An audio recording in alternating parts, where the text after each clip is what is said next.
Agora, Paulinho, eu queria. Você sempre falou aqui no podcast que você encara o futebol como um jogo de xadrez. E aí eu queria saber de você como é que. Qual foi o principal desafio que você teve na temporada, né? Qual foi o principal enfrentamento que exigiu uma demanda maior, um gasto de energia para você entender como é que o jogador, como o adversário atuava? Qual foi o time que exigiu mais do Paulinho Kobayashi nessa temporada 2023, que ele precisou criar uma arapuca diferente? Eu acho que, assim, todos os jogos foram difíceis para mim, sabe? Porque, assim, na Copa do Nordeste, por exemplo, você tem que enfrentar times grandes, no caso do Fortaleza, do Ceará, do Bahia. Então, você tem que ter uma estratégia de Série A. Eu tive que ter estratégia de Série A, mesmo estando na Série D. E nós conseguimos ganhar do Ceará, que foi campeão da Copa Nordeste, 3-0 do Ceará. Então, assim, essa demanda é diferente. Jogar com o Bahia em Salvador, na fase que eles estavam no começo, que eles estavam bem, você empatar lá é difícil. E aí você tem que tirar um pouquinho mais, às vezes um coelho numa cartola, né? Mas eu falo assim, que da Série D mesmo, acho que o jogo mais difícil que nós tivemos foi contra o Caxias. E o Caxias foi, assim, uma equipe que tinha uma estratégia muito boa e tinha os atletas com muita qualidade. E você, assim, e eu tava não só brigando, ali eu já tinha tido acesso, né? Brigando pelo título, mas também, ao mesmo tempo, pela invencibilidade, né? Porque eu falei para os atletas, falei assim, poxa, se vocês não sabem o que vocês vão conseguir para o resto da vida de vocês se for campeão invicto, cara. É para a Então, história. essa invencibilidade vai ficar marcada para o resto da vida de vocês, não só aqui no Ferroviário, mas para a Série D até outro conseguir. Então, é difícil. 64 clubes, você não perder para ninguém. É Então, difícil. é difícil, poxa. Então, eu falava para eles. Então, você estava brigando pela invencibilidade para uma equipe que tinha muita qualidade.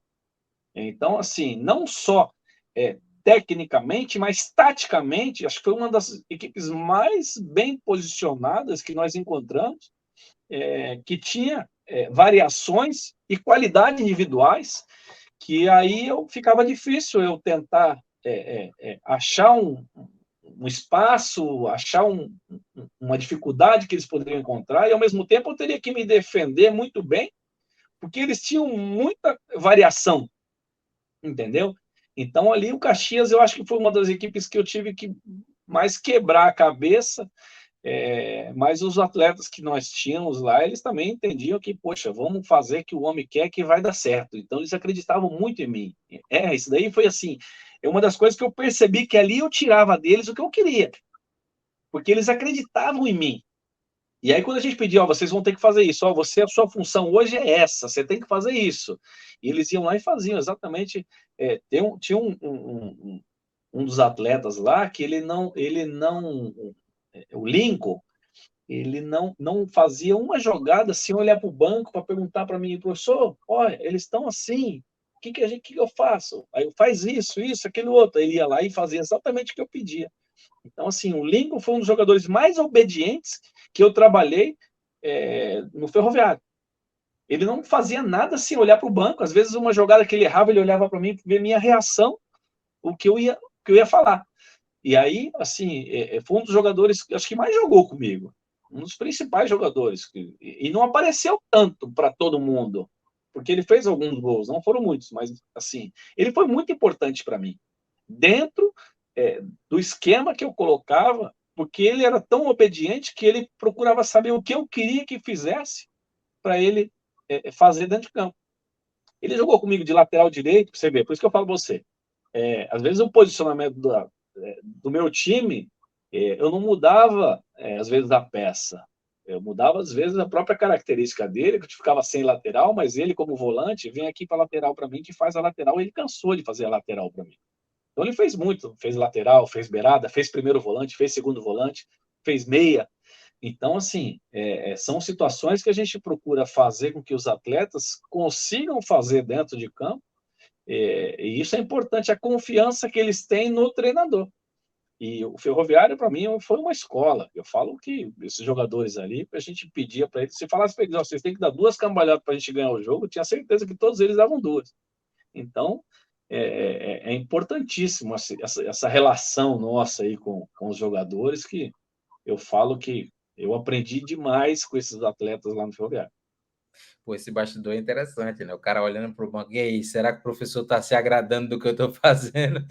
Agora, tem alguma resenha de bastidor aí para contar, alguma coisa inédita aí desse título do Ferroviário, alguma coisa que te marcou assim, uma resenha bacana? Tem. Tem uma resenha que, assim, é até engraçado, mas é uma satisfação que eu tive, muito grande, sabe?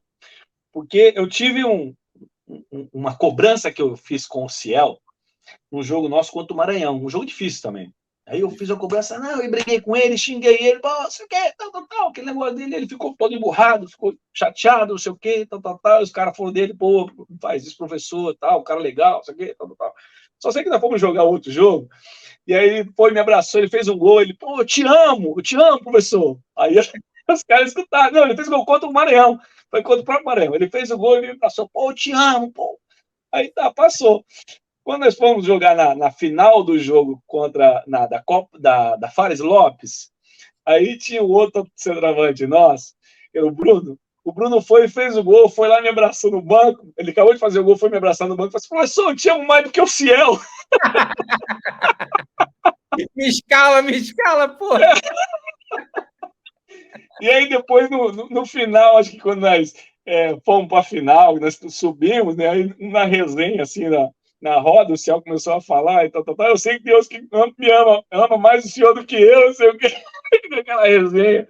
Mas sim, foi muito engraçado. Todo mundo começou a rir, né? O ambiente era muito bom, poxa. Então foi assim uma resenha muito legal e muito bacana que nós tivemos ali.